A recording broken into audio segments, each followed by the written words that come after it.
ಚಾಮುಂಡೇಶ್ವರಿ ದೇವಸ್ಥಾನದಲ್ಲಿ ಬಂದ ಮಾತು ಹೇಳ್ಬಿಟ್ರೆ ನಾನು ರಾಜಕೀಯದಿಂದ ನಿವೃತ್ತಿ ಹೊಂದ್ಬಿಡ್ತೀನಿ, ಬಂದು ಅವ್ರು ಪೂಜೆ ಮಾಡ್ಬಿಡ್ಲಿ. ನಾನು ಹೇಳಿಲ್ಲ ಈ ಮಾತನ್ನ.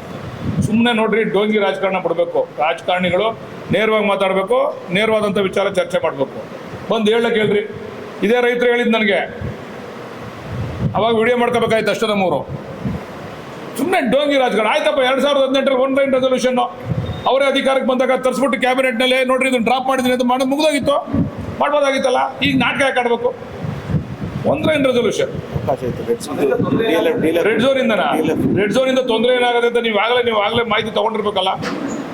ರೆಡ್ ಝೋನ್ ಇರೋದ್ರಿಂದ ಯಾವುದು ಏನು ಕೂಡ ಅಲ್ಲಿ ಕನ್ವರ್ಷನ್ ಆಗಲಿ ಮತ್ತೊಂದಾಗಲಿ ಅಭಿವೃದ್ಧಿ ವಿಚಾರ ಮಾಡ್ಲಿಕ್ಕೆ ಸಾಧ್ಯ ಇಲ್ಲ. ಎಲ್ಲರೂ ಕೂಡ ಅಮಾಯಕರು.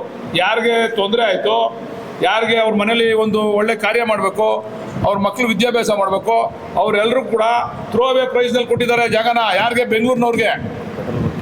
ಒಂದು ಪೆಟ್ರೋಲ್ ಬಂಕ್ ಮಾಡೋಕ್ಕೆ ಜಾಗ ಇಲ್ಲ ಅಲ್ಲಿ, ಒಂದು ಹಾಸ್ಪಿಟ್ಲ್ ಮಾಡೋಕ್ಕೆ ಜಾಗ ಇಲ್ಲ, ಒಂದು ಡೈರಿ ಬಿಲ್ಡಿಂಗ್ ಕಟ್ಟಕ್ಕೆ ಪರ್ಮಿಷನ್ ಇಲ್ಲ ಅಲ್ಲಿ. ಅಂದರೆ ಇದೆಲ್ಲ ತೊಂದರೆ ಅಲ್ವಾ ರೆಡ್ ಝೋನಿಂದ? ಕುಮಾರಸ್ವಾಮಿ ಅವ್ರ ಏರಿಯಾ ರೆಡ್ ಝೋನ್ ಮಾಡೋಣ ಕೇಳ್ರಿ. ಇದನ್ನು ಕೇತ್ಕನ್ನಳ್ಳಿಂದ ಇದನ್ನು ಒಪ್ಪೋದ್ರ ಕೇಳಿ ರೆಡ್ ಝೋನ್ ಮಾಡಿದ್ರೆ ಕುಮಾರಸ್ವಾಮಿ ಅವರು ಏನು ಮಾಡೋದು ಬೇಡ. ಅವ್ರು ರೆಡ್ ಝೋನ್ ಮಾಡಿಕೋದ್ರೆ ಕೇಳಿ.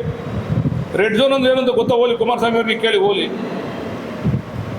ಸುಮ್ಮನೆ ಏನೋ ಇಷ್ಟ ಬಂದ ಏನೇನು ರೆಡ್ ಝೋನ್ ಅಂದ್ರೆ ಏನು? ಹೌದಲ್ವೇನ್ರಿ? ನೀವು ಆದೇಶ ಮಾಡಿದ್ಮೇಲೆ ಮುಖ್ಯಮಂತ್ರಿಗಳು ಇದನ್ನ ಮಾಡಿದ್ಮೇಲೆ ಅವಾಗ ಮುಖ್ಯಮಂತ್ರಿ ಯಾರಿದ್ರು ಮಾಡಿದಾಗ? BMRDA ಅವರು ಈ ಆದೇಶ ತಂದಾಗ ಇಲ್ಲಿ ಯಾವುದೂ ಟ್ರಾನ್ಸಾಕ್ಷನ್ ಮಾಡಂಗಿಲ್ಲ ವಿತೌಟ್ ಸರ್ಕಾರದ ಪರ್ಮಿಷನ್ ಅಂತ ತಂದಾಗ ಯಾರು ಮುಖ್ಯಮಂತ್ರಿ ಅಲ್ವಾ? ಇದನ್ನ ಮಾಡಬೇಕು ಅಂತ ಮೊದಲು ಮೀಟಿಂಗ್ ಮಾಡಿದ ಮುಖ್ಯಮಂತ್ರಿ ಯಾರು ಅಲ್ವಾ? ಮತ್ತು ನೀವು ಮಾಧ್ಯಮದವ್ರು ಸರಿಯಾಗಿ ಕೇಳಬೇಕು. ಅವ್ರನ್ನ ಮಾತ್ರ ಕೇಳಲ್ರಿ, ನಮ್ಮನ್ನ ಮಾತ್ರ ಟ್ವಿಸ್ಟ್ ಮಾಡಿ ಕೇಳ್ತೀರಾ. ಅವ್ರನ್ನ ಕೇಳಿ ನೀವು. ಅವರೆಲ್ಲ ಹಿಟ್ ಅಂಡ್ ರನ್ ಕೇಸ್ ಅಂತ ಗೊತ್ತಿಲ್ವಾ? ಹೋಯ್ತಾ ಏನೋ ಒಂದು ಹೇಳ್ಬಿಟ್ಟು ಹೊಂಟಾಗೋದು. ನೀವು ಮಾಧ್ಯಮದವ್ರು ಅದೇ ತೋರಿಸ್ತೀರಾ, ಅದನ್ನ ನೀವು ಟ್ವಿಸ್ಟ್ ಮಾಡಲ್ಲ. ಯಾರು ಸ್ವಾಮಿ ಮುಖ್ಯಮಂತ್ರಿ ಆಗಿದ್ರು ಅಂತ ಯಾರು ಕೇಳಿದ್ರ?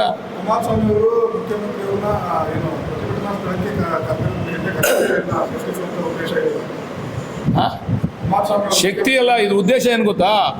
ಅವರೊಂದು 25,000 ಜನ ಬರ್ತಾರೆ, ಮುಖ್ಯಮಂತ್ರಿ ಬಂದವ್ರೆ ನಮ್ಮ ಪಕ್ಷದವ್ರು 25,000 ಜನ ಹೊಡೆದಾಡಬೇಕು, ಅದು ಲ್ಯಾಂಡ್ ಆರ್ಡರ್ ಪ್ರಾಬ್ಲಮ್ ಆಗಬೇಕು, DK ಶಿವಕುಮಾರ್ ಅವ್ರಿಗೆ ಕೆಟ್ಟ ಹೆಸರು ತರಬೇಕು. ಅಲ್ಲ ಕಣ್ರಿ, ಅಲ್ಲಿ ಸ್ಥಳದಲ್ಲಿ ಅವ್ರ ರೈತರು ಬರ್ತಾರೆ, ನಮ್ಮವರು ಬರ್ತಾರೆ, ಹೊಡೆದಾಡಿದ್ರೆ ನಾಳೆ ಕೆಟ್ಟ ಹೆಸರು ಯಾರಿಗೆ? ಕುಮಾರಸ್ವಾಮಿ ಅವರು ಇದರಲ್ಲಿ ಬೇಳೆ ಬೇಯಿಸ್ಕೋಬೇಕು.